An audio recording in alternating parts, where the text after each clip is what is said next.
Histórico del Poder Ejecutivo del Estado de Oaxaca. Lo presenta la licenciada María Fernanda Blázquez Blázquez. Ella es licenciada en Historia del Arte por la Universidad de Morelia y cursó la licenciatura en Restauración en la INCRIM. Es egresando del Operativo de Conservación de Material Bibliográfico y Hemerográfico.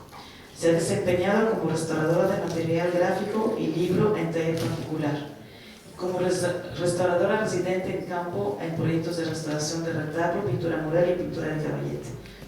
Desde el 2011 es coordinadora de estabilización en el proyecto Rescate del Archivo Histórico del Poder Ejecutivo del Estado de Oaxaca y en esta ciudad, al tiempo que da asesoría en conservación y archivos y en bibliotecas del mismo estado. Gracias. Bueno, agradezco la invitación para estar aquí en el simposio y también agradezco la resistencia de los que siguen escuchando porque ha sido largo el día. Gracias por su atención. Como escucharon, trabajo en estabilización del Archivo Ejecutivo del Poder, el Archivo Histórico del Poder Ejecutivo del Estado de Oaxaca. Este proyecto, que se inició en 2011, tiene dos objetivos: la organización y la estabilización. El material por trabajar son 3 kilómetros lineales que incluyen material desde la época colonial hasta 1950. Esta cantidad y variedad de sustratos pues es equivalente a una variedad de problemáticas de conservación. Tenemos un tiempo límite de trabajo de 6 años y el equipo está conformado por 44 personas, 21 destinadas a las funciones de organización y 23 a las de conservación. Y es importante como esta idea de que se trabaja en conjunto, porque el trabajo de quien restaura, de quien estabiliza, siempre está relacionado con las necesidades del otro equipo que clasifica. Bueno, en cuanto a conservación, nuestra actividad está enfocada a estabilizar el acervo, principalmente a realizar procesos de limpieza mecánica con brocha, a eliminar clips, grapas oxidadas, sustituirlas por bandas de papel para mantener la organización del archivo, pero quitar todos estos elementos metálicos que están ampliamente oxidados. El plan general de trabajo es que la documentación se trata fuera del edificio que ha albergado el archivo, se lleva a otro lugar que se ha adecuado bastante bien para el trabajo, y posterior a la estabilización y organización del archivo, todo se traslada a una bodega temporal en donde se hace el monitoreo de todas las condiciones ambientales y conservación preventiva. Mientras tanto, corre paralelo otro proyecto que es el de la construcción de un edificio exprofeso para resguardar el archivo histórico. Aquí les muestro un poco la imagen de estas cajas, que son bastante grandes. Dentro de ellas hay otras cajas AG12 de archivo en donde se va resguardando la documentación. Esta es nuestra bodega temporal, que bueno, por lo menos cumple con buenas características de ventilación, de espacio. Se logró no se logró tener tarimas, porque no valía la pena invertir en estantería, puesto que es algo temporal. No queríamos que estuvieran directos sobre el piso las cajas, no pudimos tener acceso a las tarimas o paletes de plástico, entonces tuvieron que tratar estas de madera, pero bueno, dentro de lo que cabe, la cosa está bastante bien en la bodega temporal. Y la otra imagen es el anuncio oficial de la construcción del archivo. Y bueno, pero todo este plan es como, wow, qué maravilloso, se limpia, se organiza, vámonos. La realidad es que aproximadamente el 60% de la documentación tiene problemas relacionados con microorganismos en diferentes grados. ¿Por qué? Porque el inmueble de donde sacamos la documentación poco a poco, no la sacamos toda, sino que vamos haciendo traslados paulatinos, pues es un inmueble colonial. Como ven, la estantería estaba de piso a techo. Al momento de ir sacando los documentos, la estantería colapsó, evidentemente. Ven que ya estaba apuntalada con maderas, se ve en el techo ahí está, la humedad, y entonces estacionalmente los documentos se mojaban por las filtraciones del techo que pasaban a los paquetes de documentación, corrían por la estantería de madera, todo lo cual pues generó el ambiente idóneo para que se desarrollaran insectos y microorganismos. Poca ventilación, poca iluminación, no salidas de emergencia, bueno, lo que sucede y es la realidad de muchos de nuestros archivos en provincia. De manera que al ir limpiando topamos con gran variedad de documentos y bueno, gran variedad de evidencia de microorganismos, manchas de diversos colores sobre papeles que aún mantienen resistencia mecánica, colonias de micelios y documentos en donde el moho ya no es evidente, pero el papel está en un estado de disgregación casi completa, en estado de pulpa. Estas son algunas imágenes de nuestros documentos. Esto es como lo común con lo que nos encontramos al ir limpiando y ese deterioro asociado entre insectos y microorganismos. Y entonces surgen muchas preguntas que quitan realmente el sueño. ¿Cuál es el agua activo y cuál es el inactivo? ¿A qué tipo de microorganismos nos enfrentamos? ¿Cuál es el mejor tratamiento a seguir? ¿Cuánto tiempo se requiere para llevarlo a cabo? Si cada proceso irremediablemente implica un estrés para el sustrato ya deteriorado, ¿es necesario tratar todo? ¿Es conveniente aplicar un método uniforme? ¿Qué implicaciones a largo plazo tiene sobre el documento y sobre el usuario? Y por otro lado, ¿a qué riesgo nos enfrentamos quienes tratamos el archivo en este momento, antes y durante el tratamiento y cómo protegernos? Bueno, estas son algunas de las preguntas que seguramente comparto con quienes trabajan en archivos y bibliotecas y pues que su respuesta no es como de un día para otro. Y bueno, en lo que sigue les voy a ir platicando cómo hemos dado solución a ellas. Claro, sobre el trabajo, porque una vez más, en el proyecto inicial no estaba considerado, quien hizo este proyecto por X circunstancias no tuvo el acceso directo, si bien se estimó que había un porcentaje de material afectado, no se conocía la realidad y no se sabía entonces el tiempo que llevaría esta desinfectación o todo esto. Entonces, bueno, la manera en la que hemos trabajado es primero la remoción del material biológico mediante aspirado. En cuanto reconocemos, bueno, esto que es como muy evidente, moho húmedo, bueno, lo que se hace es recurrir a la aspiradora para tratar de retirar la mayor cantidad de material biológico. Tenemos nosotros las aspiradoras con filtro de agua, no las que tienen filtro EPA, y nos organizamos nuestras mesas estas porque no es lo mismo tener una sola aspiradora que 5 trabajando al mismo tiempo. Entonces, la cantidad de ruido que se genera, porque somos un equipo de 23 personas conmigo, pues de esta manera en las mesitas se cierran las puertas y se disminuye el nivel de ruido. Por otro lado, esta superficie, que es bastante lisa, nos da la posibilidad, después de hacer una limpieza bien al terminar el trabajo, y no se trabaja lo que está contaminado por hongo en la misma mesa que se hace la limpieza de lo demás. Este es un acercamiento al tipo de manguera con un pequeño cepillo que pudimos adaptar y que finalmente es lo que mejor nos funciona. Al principio usamos con bastidor, con poner malla, con poner media a la boquilla de las aspiradoras, pero no eran realmente prácticas. Y si bien el avance pareciera ser lento por el tamaño de 1 centímetro de la boquilla, en realidad se logra una succión bastante buena. Y a la par nos auxiliamos de bisturí, de espátula y en muchos casos del solo el sopo de bambú, porque es menos duro y nos permite remover ciertas partes que están como más ancladas a las fibras. Y cuando el sustrato lo permite, usamos o goma o polvo de goma, lo cual generalmente sí se requiere porque cuando tenemos un moho como tan fresco, tiende a embarrarse en la superficie, no se puede aspirar por completo. Después de aspirar, se evalúa si el hongo está seco o activo y en función de eso si es necesario fumigarlo o desinfectar o no. Y bueno, si bien en un primer nivel sería como muy fácil decidir si está activo o inactivo, porque sí tenemos muchos casos en que los papeles están mojados, bueno, o realmente húmedos, pegados, y otros en donde se remueve con gran facilidad el polvo seco, como que hay una diferencia o toda una variedad de cosas intermedias, como por ejemplo, son puntos negros muy incrustados. Yo al aspirar no quito nada, al tacto el papel está seco, no hay como un deterioro relacionado, muy visible, aparte de la presencia de la mancha, pero ¿qué me dice que eso está activo o inactivo?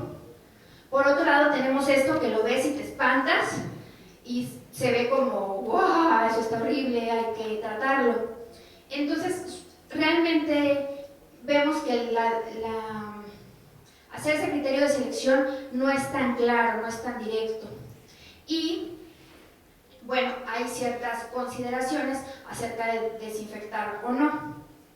Desde la perspectiva de la conservación, pues en primer momento pensamos el riesgo que implicaría dejar documentos contaminados y que esto prolifere y contamine a otros que estaban sanos al resguardarse juntos. Pero por otro lado, también uno como conservador piensa en que quizás estás exponiendo a un tratamiento innecesario, a una celulosa ya degradada, que cualquier tratamiento que apliques implica o desecación de la celulosa por calor o humectación de tintas ferrogálicas, que lo que menos quieres es mojar. En fin, entonces no todo es, pues más vale porque hay riesgo, entonces mejor si desinfecta, que hay otras cosas que valorar. Y en términos ecológicos y de salud, pues al desinfectar, como de acuerdo a como lo hemos venido haciendo históricamente como conservadores, hemos utilizado una gran cantidad de sustancias que generan un impacto real en el entorno y también sobre nuestro organismo. Y bueno, actualmente lo que intentamos es que este impacto sea el menor. Por otro lado, en términos económicos, el tiempo que implica desinfectar, los recursos invertidos para ello, pues son considerables, entonces también hay que decidir, es importante pues decidir qué requiere la desinfección y qué no. El punto es que cuando uno ya está trabajando y estás en un proyecto en donde, bueno, este proyecto es generado a través del gobierno del estado, se ejecuta a través de una asociación civil que es ADAVI de México. Se ha tratado de hacer ligas con la universidad, con el Instituto Tecnológico del Valle de Oaxaca, como proponiendo que fuera una opción para los estudiantes tesistas que hicieran los análisis, que se interesaran. Hubo varios proyectos fallidos de estudiantes que sí se interesaron pero no llegaron a concretar y el tiempo sigue pasando y uno sigue, entonces tienes que estabilizar, tienes que entregar material para que el equipo de organización siga trabajando y no se pare todo este proceso de la documentación, porque finalmente hay metas, hay un tiempo de entrega de los documentos, un tiempo de inauguración del archivo con documentos estabilizados y organizados dentro de él. Entonces, nuestras decisiones como conservadores se ven acotadas por muchos factores ajenos a nosotros y ajenos al bien cultural que se supone que es la prioridad. Y bueno, entonces en un primer momento el criterio de selección pues fue a ojo y a tacto, ¿no? Tratar de identificar qué se veía como húmedo, que era muy evidente que sí requería la desinfección y cuál no. Posteriormente sí se logró hacer un muestreo y cultivo eligiendo como dentro de nuestro universo lo que parecía ser más representativo o reincidente a nivel visual. Y a partir de ello decidimos que se sometería a desinfección y que solo aspiradora y goma. Estos son como algunos ejemplos, obviamente, entonces teníamos como hipótesis, yo creo que esto está inactivo, pero bueno, hagamos el muestreo, yo creo que esto está activo, y de todas maneras hacemos el muestreo, entonces este tipo de halos pues salió como negativo, manchas rosadas negativas, concreción café, aspergillus, estas manchas amarillas que ahora faltará como discriminar qué otra cosa pueden ser, negativas y están como muy presentes. Debo decir también que el muestreo realmente fue como limitado en cuanto a cantidad de muestras, en cuanto a ver otras opciones, si no era hongo, si era bacteria. Pero de momento, y como suele suceder, esta era la opción que había. Y entonces, bueno, pues la tomo a reserva de que después podamos hacer algo más completo. Y otros ejemplos de estos puntos negros que también nos daban tanto dolor de cabeza de fumigamos o no fumigamos, y si resultaron positivos con aspergillus. Entonces, ¿cuáles eran las opciones viables? Hablando con otros restauradores, consultando nuevamente la bibliografía. Entonces consideramos etanol 70-30 y extracto de semillas de cítricos. El alcohol pues es muy utilizado en otros bienes culturales, en papel también, en la bibliografía especializada lo recomiendan al 70%. Y los extractos cítricos se han utilizado desde la práctica y la formación académica a partir de esta investigación de tesis en 1998 de Luz María Cáceres, que lo probó para material documental, con efectos positivos como bactericida y fungicida. Ahora, las consideraciones acerca de estas dos opciones. El etanol es fácil de adquirir. Pensando que no estoy en la Ciudad de México, sino en Oaxaca, también hay limitaciones en relación a ello. Es útil el etanol para tratar documentos en donde solo una área está visiblemente afectada y lo puedo tratar con hisopo rodado sin comprometer otra sección del soporte. Su evaporación es rápida y no deja residuos.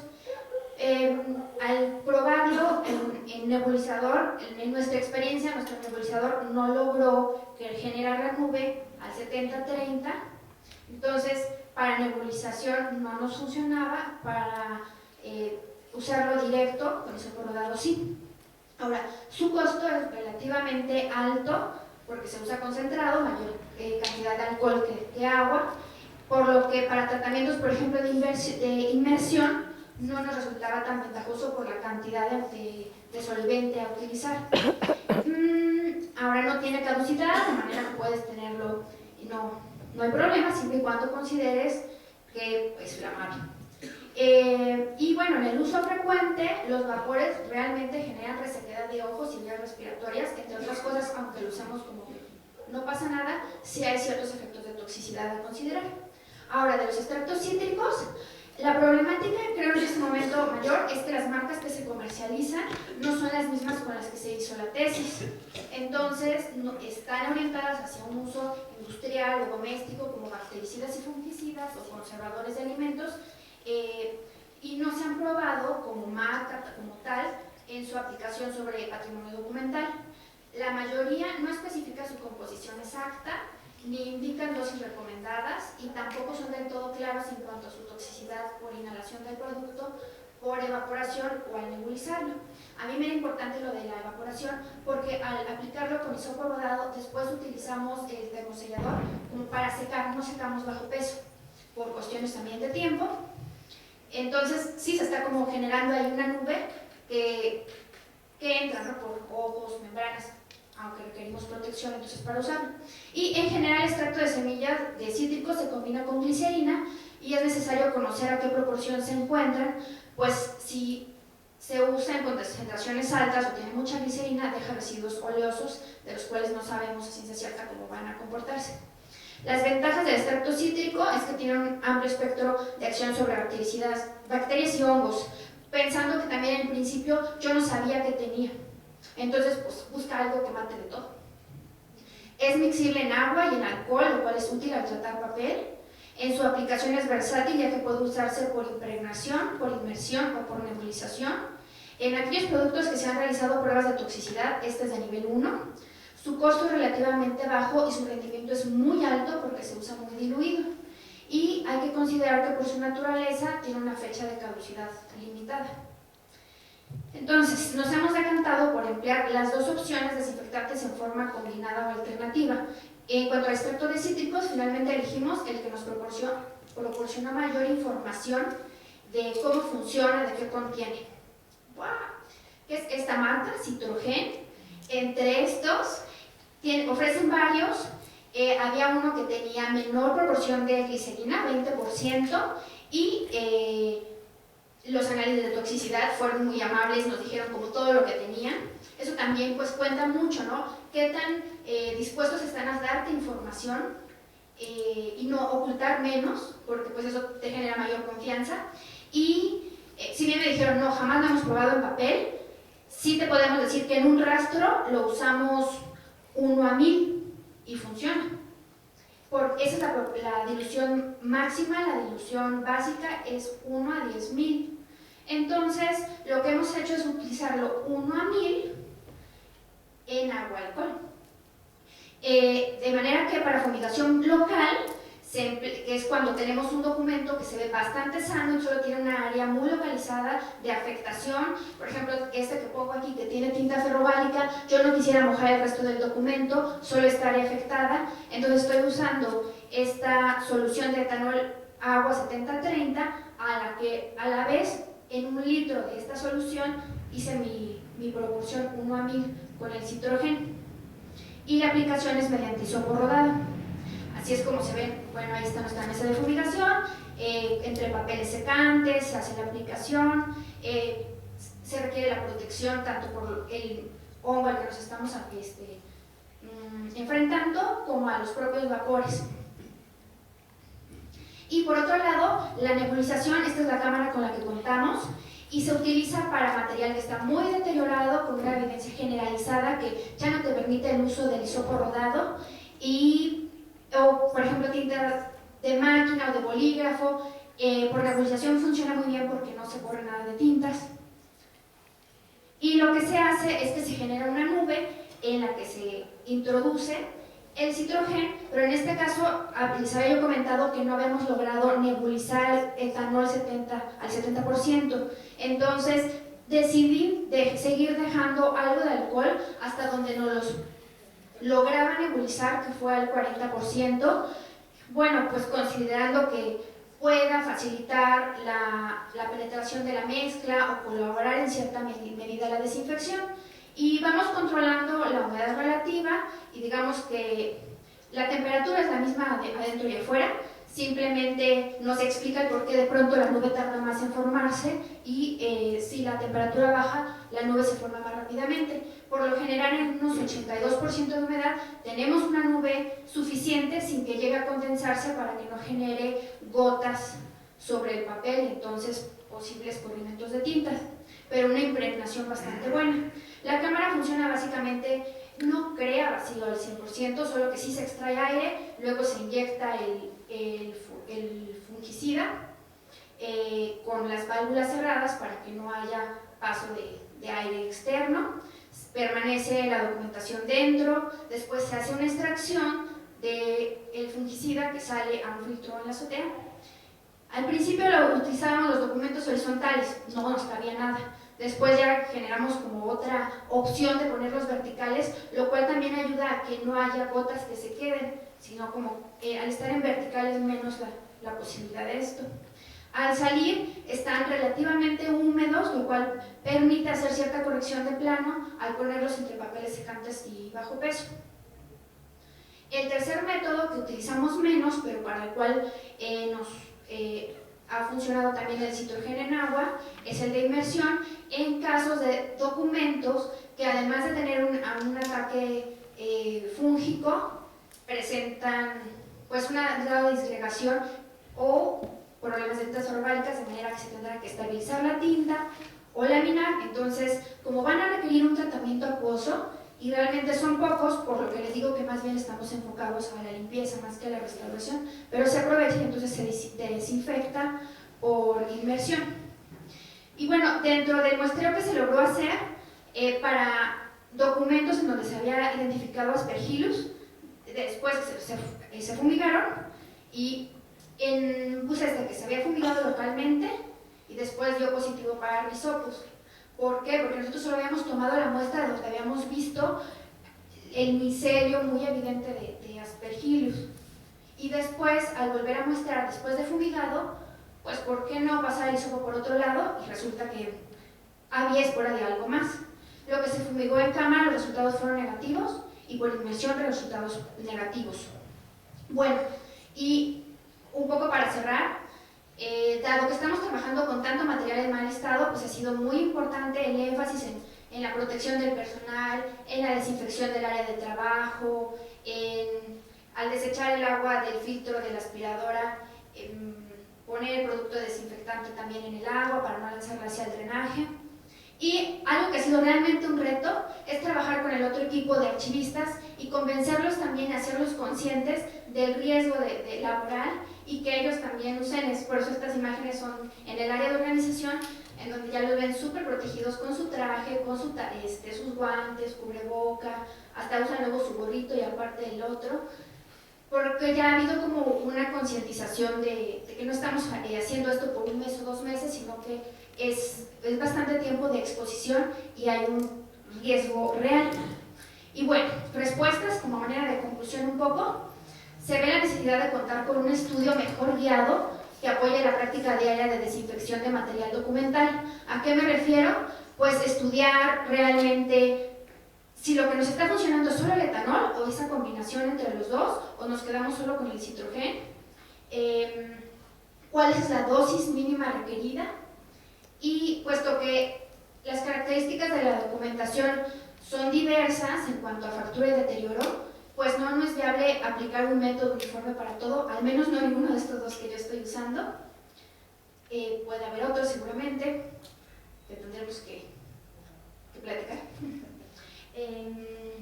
Y bueno, con este resultado del Resopus que había salido de lo que se mostró después de fumigar, pues como que ahí me dio el 20 también de, pues no puedo fumigar todo, y la realidad es que las esporas están por todos lados. Entonces, la respuesta definitiva está en el control medioambiental. Y el seguimiento que se haga entonces, después de la estabilización, va a ser lo que determine que tengamos proliferación o no. Y entonces, pues sí, mejor desinfectar lo que realmente tiene como una evidencia muy contundente y es riesgoso, pero en general trabajar más en la aspiración, en la limpieza y en el cuidado de las condiciones ya de resguardo. Y bueno, eso es todo. Muchas gracias.